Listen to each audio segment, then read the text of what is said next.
Bismillahirrahmanirrahim.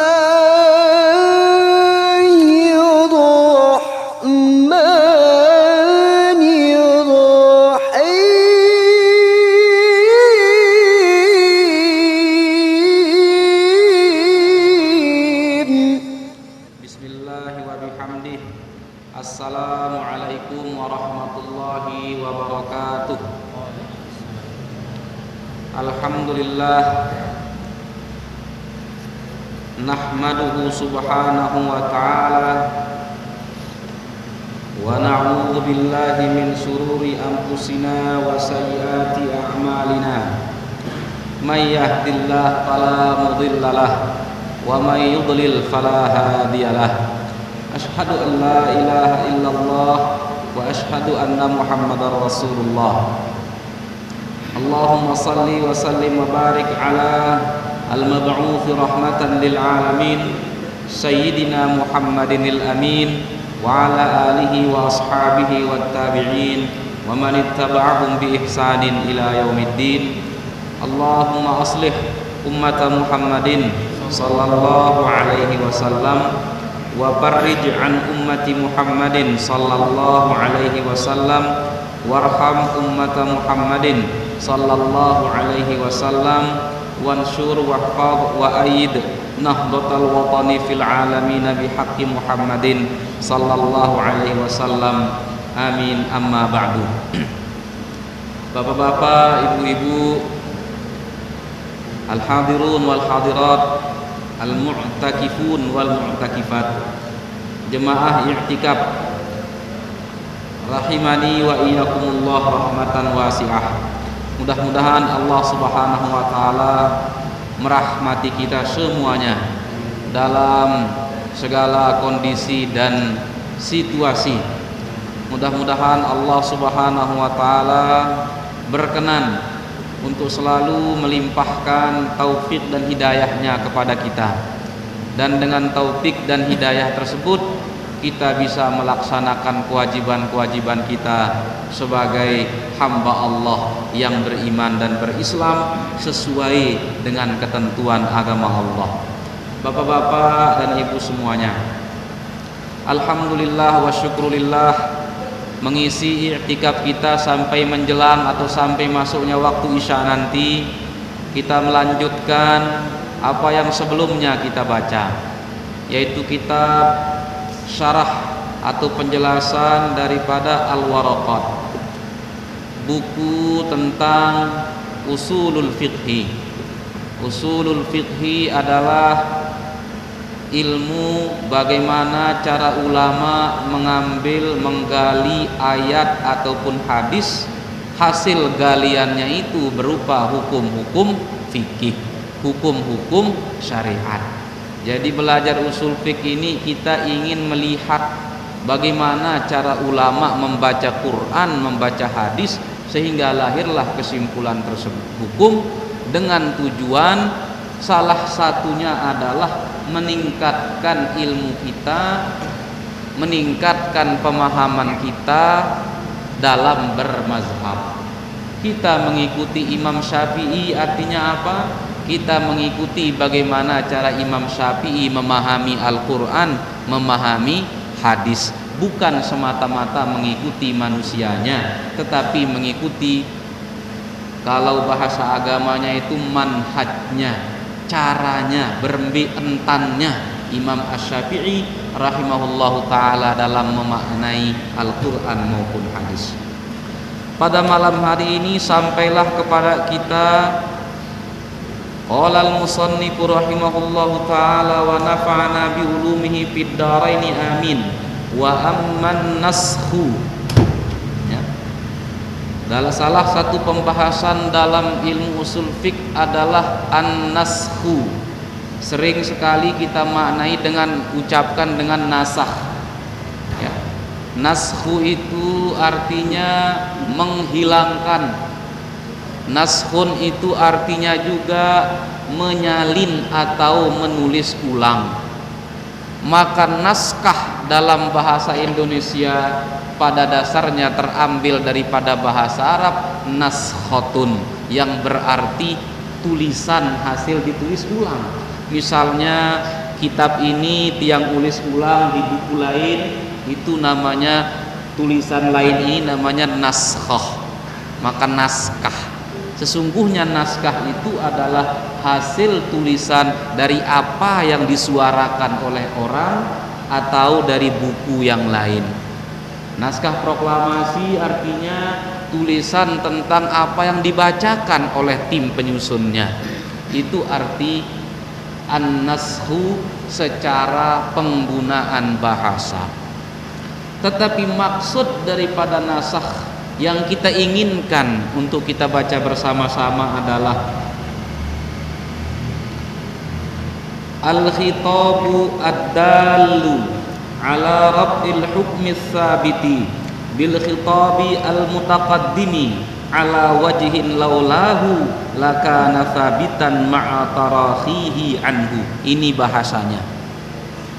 Secara sederhana, nasakh itu artinya ada sebuah hukum, ada sebuah syariat yang diturunkan oleh Allah Ta'ala, tetapi syariat ini ada masa berlakunya, sehingga kalau sudah sampai masa berlaku itu, syariat itu dicabut kembali oleh Allah, diganti dengan hukum yang lain.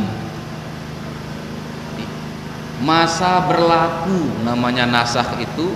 Sebuah aturan agama ada masa berlakunya, sehingga kalau sudah sampai pada masa waktu tersebut, hukum itu akan berhenti berfungsi, berhenti berlaku, engkah antekadu tegenti si hukum yang lain. Tetapi masa pergantian ini hanya terjadi pada masa Nabi Muhammad sallallahu alaihi wasallam hidup. Setelah beliau wafat, tidak ada lagi syariat yang diganti, tidak ada lagi syariat yang berhenti masa berlakunya sampai hari kiamat, walaupun ada syariat-syariat yang tidak kita lakukan. Misalnya hukum perbudakan. Zaman modern tempat kita hidup sekarang ini tidak ada budak laki-laki, budak perempuan yang bisa dimiliki, bisa dijual, bisa dibeli. Ya, barangkali hanya di Upin Ipin saja ada masih budak-budak. Kalau di kita sudah tidak ada.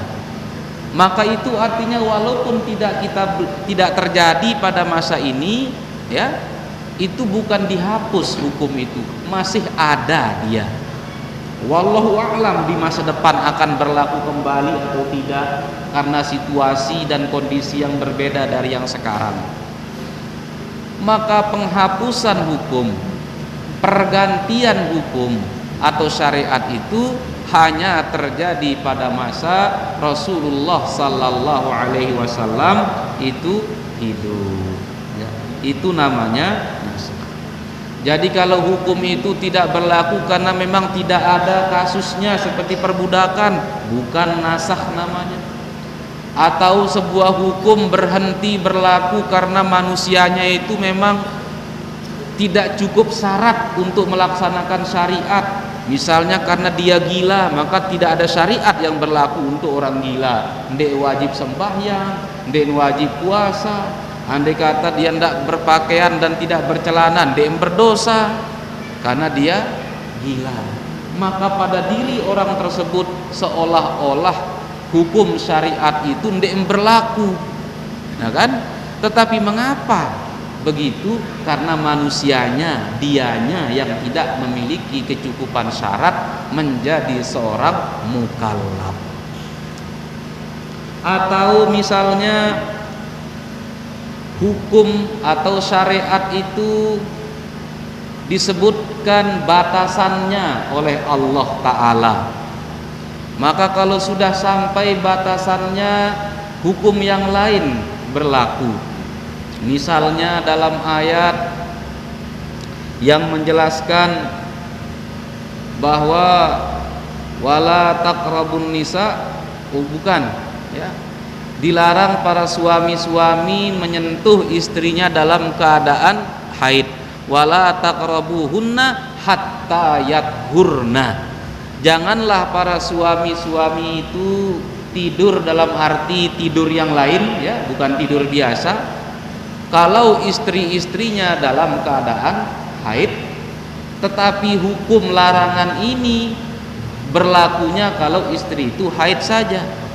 Hatta yathurna, kalau dia suci larangan itu tidak berlaku, ya.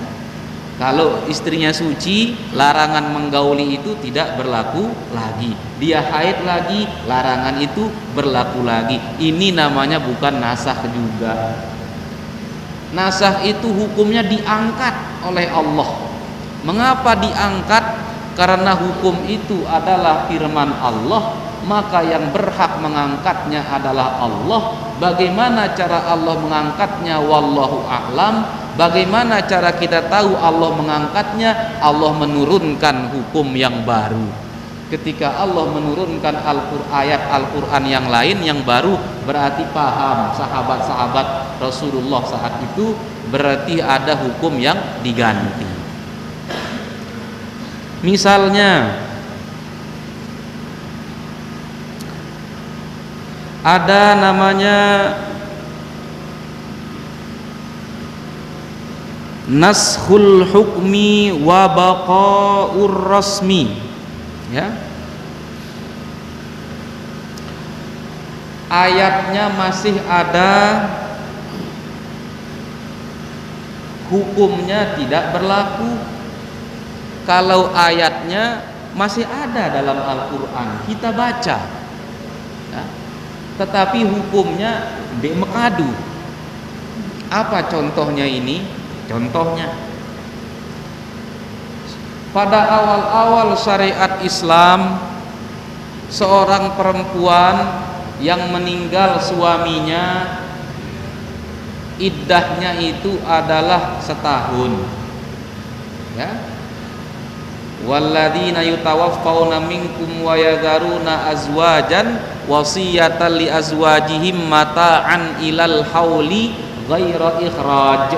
Dan perempuan-perempuan yang meninggal suaminya itu, maka dia harus tinggal di rumah suaminya selama setahun, ya. Dia diberikan nafkah dengan harta suami, tetapi dia tidak mendapatkan warisan dari suami, ya. Itu dalam ayat ini disebutkan, dan ayat itu masih ada dalam surat Al-Baqarah, bahwa perempuan-perempuan yang meninggal suaminya, dia harus diem di rumah suaminya setahun, ya. Dia diberikan mata, yaitu nafkah melalui duwe bandan atau warisan suami lah, ya. Tetapi dia tidak berhak mendapatkan warisan daripada suaminya, kecuali kalau fa'in kharajna, dia pergi dari rumah suaminya, ya, karena suaminya sudah meninggal, jadi dia pergilah, maka boleh hendak dikasih nafkah selama setahun, karena dia itu namanya dia lari daripada haknya ini. Tetapi sekian lama ayat ini berlaku, ya, setahun itu perempuan itu iddahnya. Turunlah ayat lain yang berbunyi yatarabbasna bi anfusihinna arba'ata ashhurin wa asyra. Perempuan-perempuan yang ditinggal meninggal wafat oleh suaminya, iddahnya tidak lagi setahun, tetapi 4 bulan 10 hari. Jadi sempat pada masa Nabi hidup, iddah perempuan itu setahun. Karena ayat ini ada dalam surat Al-Baqarah. Ayatnya ada, tetapi isi ayatnya, hukum saat terkandung dalam ayat tersebut engkah mekadu, ya, tetapi dia ada dalam Al-Quran. Yang digunakan sekarang adalah arba'ata ashhurin wa asyra. Sampai sekarang iddah daripada perempuan yang wafat suaminya itu adalah 4 bulan 10 hari. Turunlah ayat mawaris, ya, yang istri-istri itu mendapatkan 1/4 kalau tidak ada anak, atau 1/8 kalau ada anak. untuk menghapus ayat yang tadi juga. Ya, ayat yang mana? Iddah perempuan setahun, dia mendapatkan wasiat dari suaminya, tetapi tidak berhak mendapatkan warisan. Secara jamak-jamak kita ulangi lagi, dalam salah satu ayat dalam surat Al-Baqarah, ayat tersebut masih ada sampai sekarang di Al-Quran sampai hari kiamat, ya, bahwa iddah perempuan itu dulu pada masa Nabi 1 tahun. Dia harus tinggal di rumah almarhum semamanya. Nafkahnya dari mana? Dari harta suaminya. Karena suami itu ketika sakit atau ketika masih hidup harus mewasiatkan sesuatu untuk istrinya. Kalau saya meninggal nanti, maka nafkahnya setahun adalah ini. Suami menyiapkan itu. Lamun tentu meninggal, maka istrinya tinggal di rumah tersebut dan dikasih nafkah selama setahun oleh keluarga suami. Kecuali kalau perempuan tersebut, ya misalnya, ya ndak betah lah, ya, sehingga dia pulang, nah baru putus nafkah itu dan dia tidak mendapatkan warisan. Maka turunlah ayat yatarabbasna bi anfusihinna arba'ata ashhurin wa asyra. Iddah untuk perempuan yang meninggal suaminya tidak lagi 1 tahun tetapi 4 bulan 10 hari. Turunlah ayat walahunnar rubu'u, ya, bagi istri-istri itu 1/4 kalau dia tidak ada anak dari suaminya, dia nara anak. Kalau ada anak dia mendapatkan 1/8. Ini juga berlaku sampai sekarang. Nah, ini namanya nasakh. Nasakh yang dihapus adalah hukumnya, bukan ayatnya, karena ayatnya masih ada sampai sekarang. Tetapi ini terjadi pada masa Rasulullah Sallallahu Alaihi Wasallam hidup. Nah, kalau setelah Nabi wafat, tidak ada lagi pergantian syariat. Ya. Yang kedua ada namanya naskhur rasmi wa baqaul hukmi. Ayatnya dihapus, hukumnya masih berlaku. Ayatnya sudah tidak ada lagi dalam Al-Quran. Pernah malaikat Jibril menurunkan ayat tersebut, ya, tetapi malaikat Jibril berdasarkan perintah Allah menurunkan ayat yang lain. Kemudian ayat yang pertama diturunkan itu diangkat oleh Allah sehingga tidak ada lagi dalam Al-Quran yang kita temukan sekarang. Tetapi dari mana kita tahu, dari mana ulama tahu bahwa ayat diturunkan oleh malaikat Jibril lagu tahapus isi Allah Ta'ala sehingga tertulis dalam Al-Quran berdasarkan hadis Rasulullah Sallallahu Alaihi Wasallam. Nabi yang memberitahu sahabat sudah pernah malaikat Jibril menurunkan satu ayat, tetapi ayat itu dihapus, lagu hukumnya aja masih berlaku. Tulisan doang yang dihapus, hukumnya masih ada. Apa contoh ayat yang seperti itu? Nah, ini dia. Dulu dalam ayat Al-Quran sebagaimana yang diriwayatkan oleh Umar bin Khattab radhiyallahu anhu, salah satu ayat dalam Al-Quran itu berbunyi asy-syaikhu wasy-syaikhatu idza zanaya farjumuhuma albattah. Ya. Qala Umar radhiyallahu anhu fa anna qad qara'naha. Kami dulu pernah membaca ayat itu. Kesaksian daripada Umar bin Khattab sahabat Nabi. Ada suku ayat yang berbunyi asy-syaikhu wasy-syaikhatu iza zanaya farjumuhuma albattah. Artinya apa? Dengan mama sawah menikah, berzina dengan nina kanca dengan nina yang sudah menikah juga, maka hukumnya adalah rajam. Tetapi ayat ini sudah tidak ada dalam Al-Quran, tetapi hukum rajam masih berlaku. bahwa jika penzina laki-laki itu muhson alias sudah dia menikah, baik dalam keadaan masih beristri maupun duda, jika berzina dengan perempuan yang sudah menikah juga, baik dalam keadaan menjanda maupun masih menjadi istri daripada laki-laki yang lain, maka hukumannya bukan dipukul mi'ata jaldah 100 kali deraan, tetapi hukumannya adalah rajam. Rajam itu dilempar dengan batu. Hukum rajam itu masih berlaku sampai sekarang, walaupun ayat tadi asy-syaikhu wasy-syaikhatu idza zanaya farjumuhuma albattah. Ya, asy-syaikhu artinya laki-laki ya sudah menikah. Ya. Karena kata asy-syaikh itu aslinya tua artinya. Syaikh itu artinya orang yang sudah tua. Ukuran tua itu lamun wah merari. Kalau belum menikah, nah dek neman dari syekh, karena belum dihitung dewasa, belum ada kemungkinan memiliki anak. Kalau sudah merari, ada kemungkinan memiliki anak, ada kemungkinan menjadi papu. Tetapi kalau dia usianya 40 tahun, 50 tahun, nah kan belum tentu, tidak ada kemungkinan punya anak lamun dek man menikah. Nah, seperti itu. Ini contoh ada ayat Al-Quran yang diangkat kembali oleh Allah setelah Allah menurunkannya, tetapi hukumnya itu, isi kandungannya itu masih berlaku. Yaitu apa hukum? Contohnya adalah hukum rajam bagi orang yang berzina tetapi pelakunya ini pada wah merari. Karena kalau pelaku perzinahan itu bajang-bajang, hukumannya bukan dirajam akan tetapi dipukul 100 kali.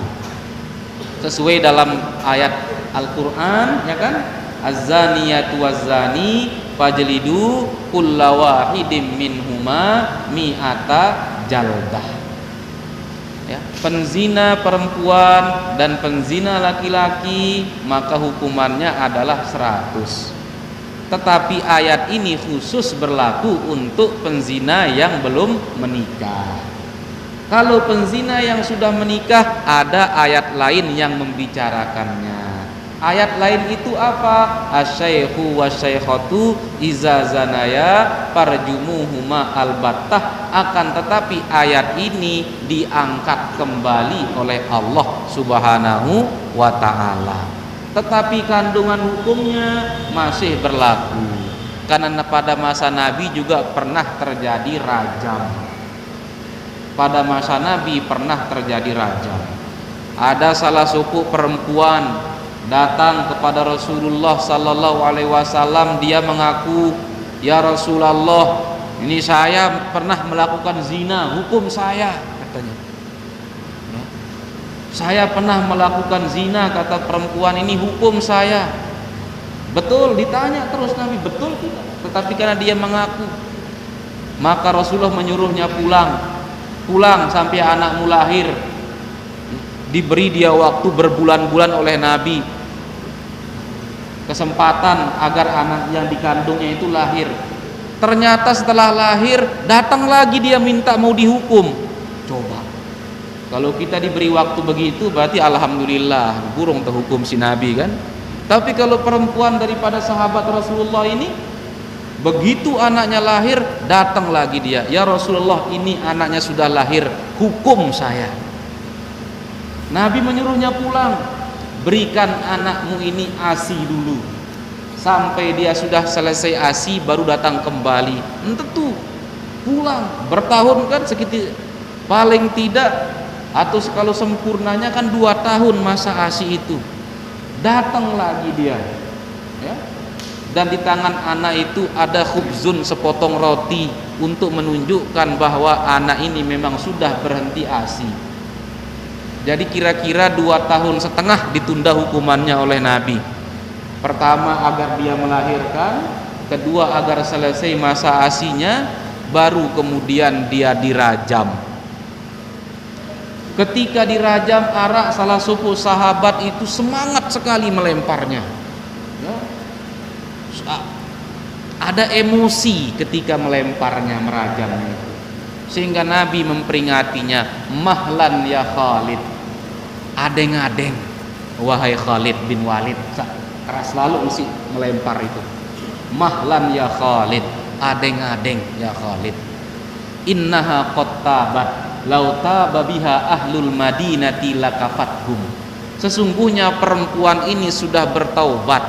Andai kata taubatnya itu dibagi untuk semua penduduk Madinah, cukup nyacap betapa tinggi dan besarnya nilai taubatnya.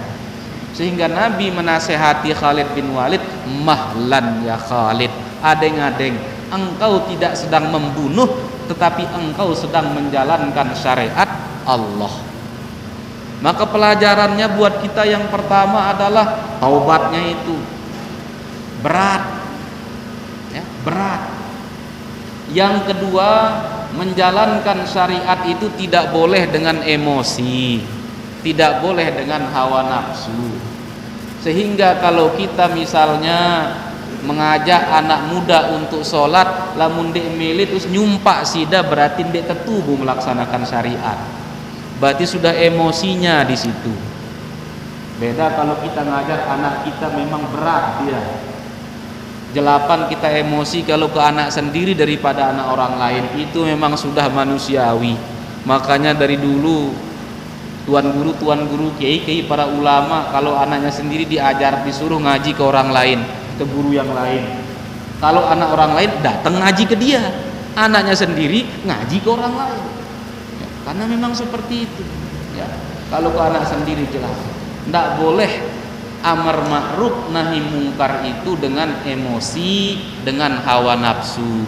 Harus dia dengan ilmu dan kesabaran dan kelemah lembutan. Lemah lembut itu artinya ar-rifqu, war-rifqu yadumu li sahibihi, ya. Artinya apa?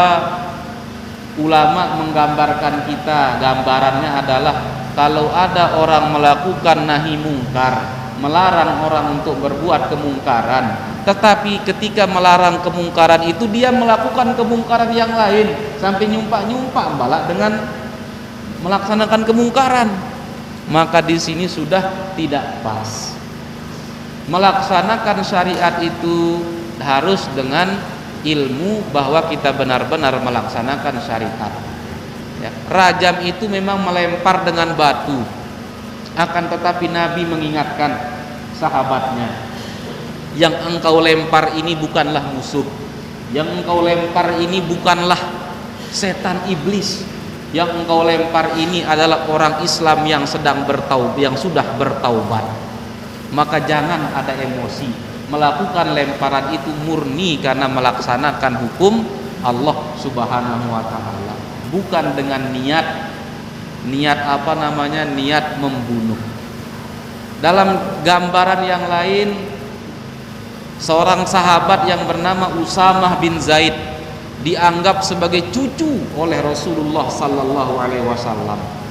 Ketika dalam salah satu peperangan, Nabi bertanya kepada Usamah. Usamah ini bercerita bagaimana perang yang tadi, bercerita sampai ada, ya, Usamah bercerita, ini kami berduel, beradu pedang, tetapi ketika dia mau kalah, la ilaha illallah katanya orang kafir ini, katanya, kata Usamah, ya saya bunuh dia, kata Usamah.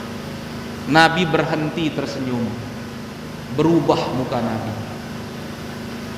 Ya, aqtal tanafsan tashhadu alla ilaha illallah ya Usamah, apakah engkau membunuh seseorang yang sudah mengatakan asyhadu alla ilaha illallah? Usamah membela diri. Dia mengucapkan itu ketika kalah wahai Rasulullah. Jadi dia sedang andai selamat katanya, makanya dia bersyahadat itu. Tetapi Rasulullah tetap mengatakan aqtal tanafsan tashhadu alla ilaha illallah.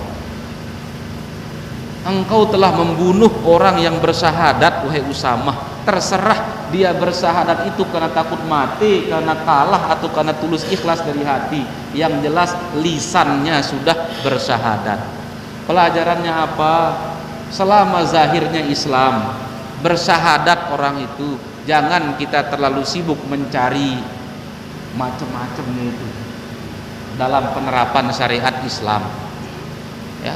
Yang ketiga dalam penerapan syariat Islam, pertama tidak boleh kita emosi hawa nafsu apa itu, ya. Yang kedua yang tadi itu kita nahkumu bizzawahir wallahu yatawallas sarair, kita menilai berdasarkan apa yang tampak. Kalau sarair yang rahasia-rahasia, biarlah itu Allah yang Maha tahu. Kalau selama orang itu meninggal, yang kita lihat sehari-hari Islam, dia seburuk-buruk apapun pekerjaan hidupnya, mandikan, kapani, sholatkan, kuburkan di pekuburan orang Islam. Selama zahir yang kita lihat adalah dia itu muslim. Yang ketiga apa? Dilarang kita tajassus. Tajassus itu mencari-cari dosa orang lain, ya. Sehingga apa? Kalau ada contohnya seseorang yang melihat orang lain berbuat zina, mana yang dia harus lakukan? Teduh atau menyebarkan berita itu? Diem, ya. Diem, kata pesan Rasulullah SAW. Jangan langsung lapor ke ulama, ke polisi, ini hukum dia berzina tadi, katanya. Enggak. Kecuali kalau pemerintah meminta dia untuk bersaksi, baru dia harus memberitahu atau memberikan kesaksian. Tetapi kalau tidak ada apa-apa, dilihat orang melaksanakan dosa, dikasih tahu orang ini berdosa tadi, dia begini. Dilihat orang, tidak boleh kita tajassus wala tajassasu. Tidak boleh kita menjadi jasus, mencari-cari kesalahan orang lain, mencari-cari dosa dan aib orang lain. Ini tiga hal inilah, ya, dalam hal melaksanakan syariat Islam. Yang ketiga daripada nasakh adalah naskhul amroini.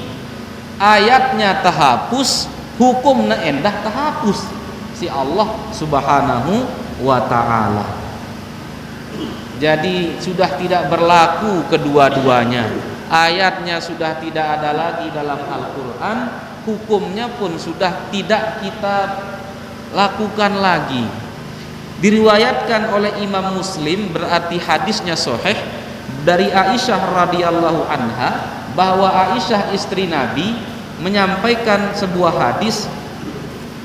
Dulu ada ayat Al-Quran yang berbunyi kana fima nuzila, ya.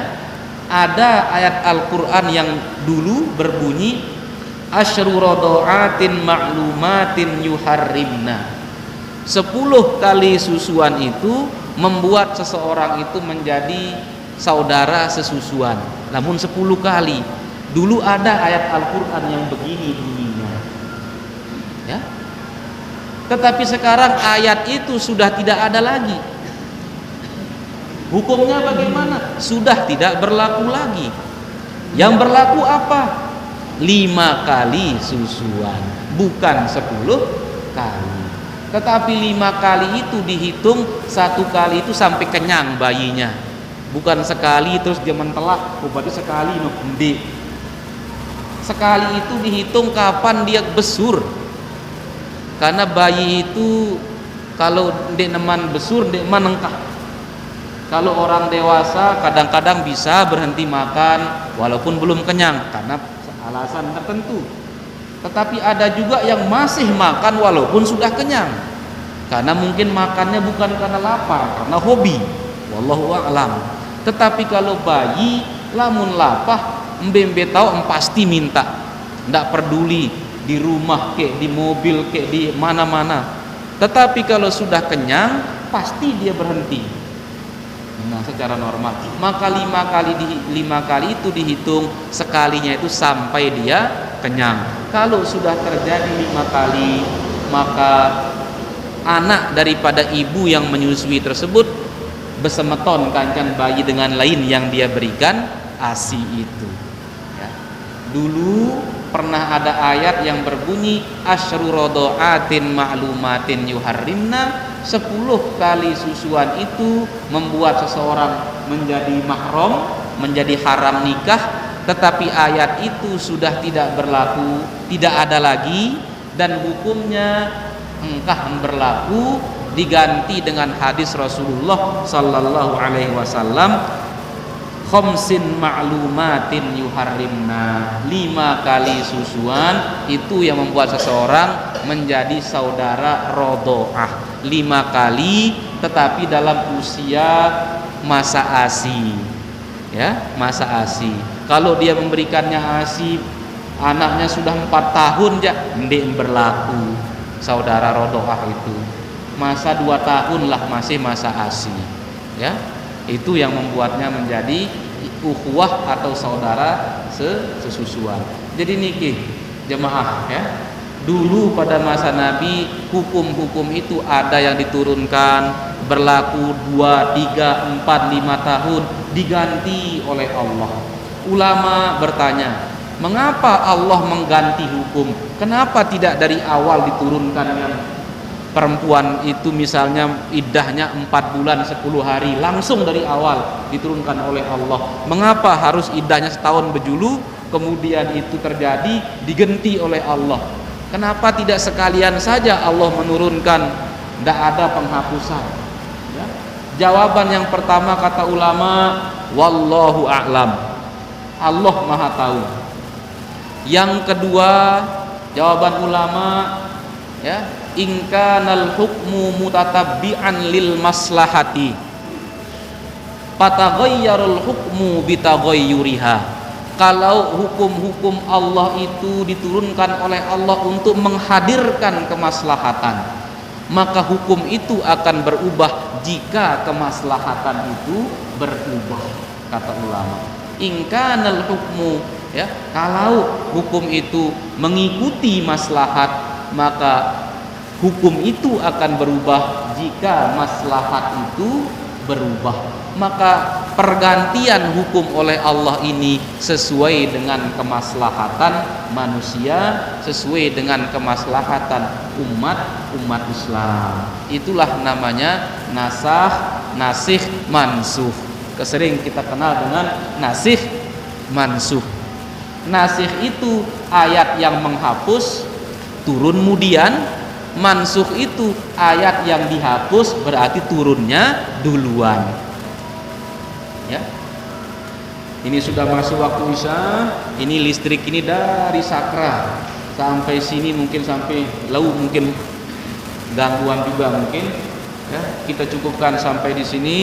Aku qouli hadza wa astaghfirullah li wa lakum wa lisairil muslimin wal muslimat.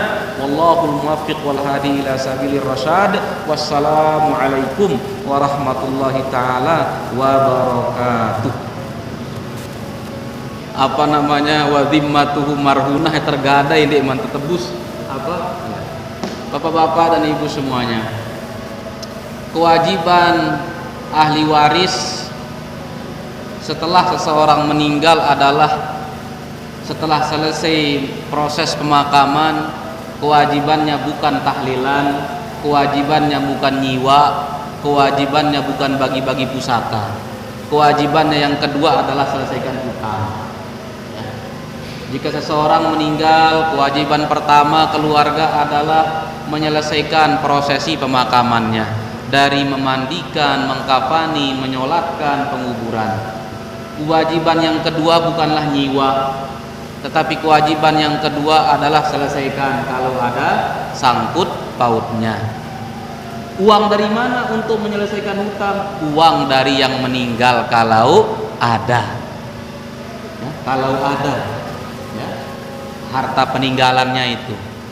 Bagaimana kalau sudah meninggal, maka hutang itu otomatis, ini secara otomatis, kata ulama, otomatis dijamin oleh ahli waris atau berpindah kepada ahli waris.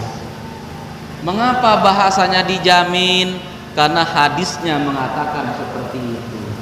Nabi pernah menghadiri suku sembahyang jenazah. Sebelum memulai sholat, Nabi bertanya, a'alaihi dainun, apakah yang meninggal ini berdua hutang?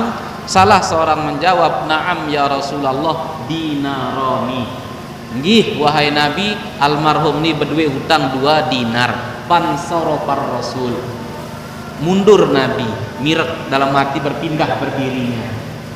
Ini tipaang sembahyang. Sahabat bertanya terus, mengapa wahai Nabi, apa yang terjadi?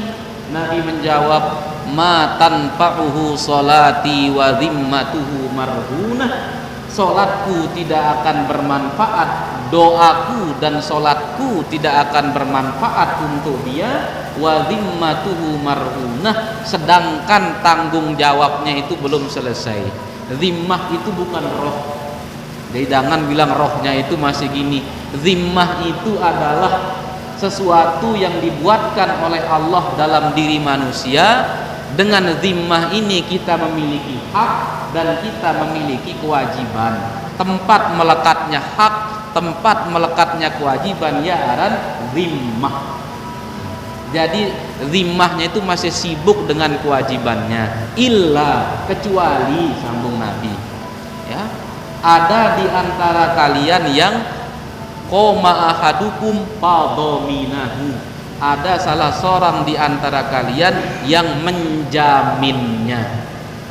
Maka salah seorang dari sahabat berdiri, huma alayya ya Rasulullah, hutangnya yang 2 dinar itu menjadi kewajiban saya. Baru Nabi sholat. Bahasa hadisnya adalah perpindahan hutang dari orang yang meninggal kepada yang masih hidup, namanya doman, yaitu penjamin. Tetapi hukum penjamin atau hukum doman adalah orang yang mempunyai hutang bisa menagih dua-duanya, bisa menagih yang berhutang, bisa menagih penjaminnya, ya kan? Lamun salah suku apa bayar, maka gugur hutang kan? Nah itu. Tetapi dalam kasus orang yang meninggal kan tetap tidak bisa ditagih orang yang sudah meninggal. Maka walaupun bahasanya doman, ya, maka dia hawalah sebenarnya yang terjadi. Ya. Walaupun hadisnya mengatakan itu jaminan hutang, maka yang terjadi sebenarnya hawalah, perpindahan hutang. Yang namanya hawalah itu orang yang berhiwalah sudah bebas daripada tagihan. Beda dengan doman, orang yang berhutang dengan bebas. Contoh, Ali memiliki hutang kepada Muhammad, ya? Ali belum bisa membayar dan dia tidak dipercaya oleh Muhammad berotang. Datanglah Zaid, biang dia berotang, Muhammad kasih Ali hutang, lamun ara apa-apa nih balik tipa. Akhirnya dikasihlah Ali ini berhutang, walaupun ada penjaminnya yang bernama Zaid.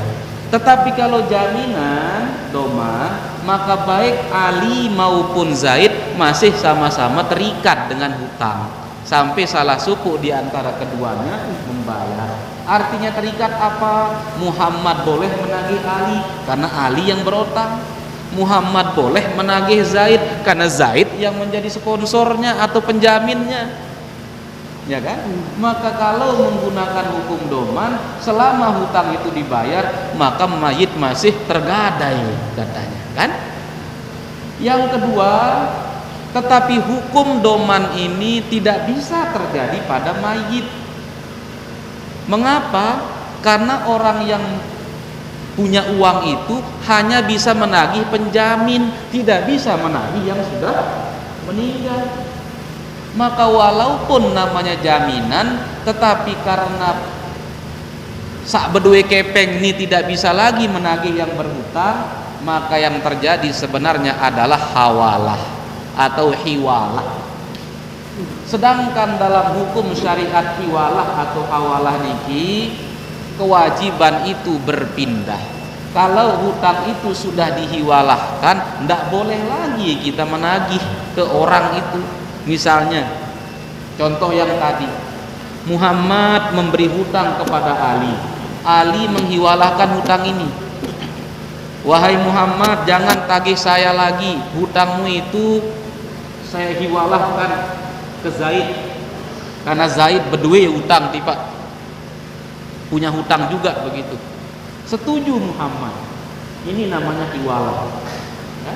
Ali punya hutang kepada Muhammad, kemudian Ali mengatakan kepada Muhammad, wahai Muhammad, saya hiwalahkan hutang saya yang ada pada pelunggu tersebut kepada Zaid, karena Zaid juga punya hutang kepada saya.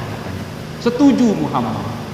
Maka kalau Muhammad ini setuju, dia tidak boleh lagi menagih Ali, walaupun Zaid ini kabur ke Malaysia,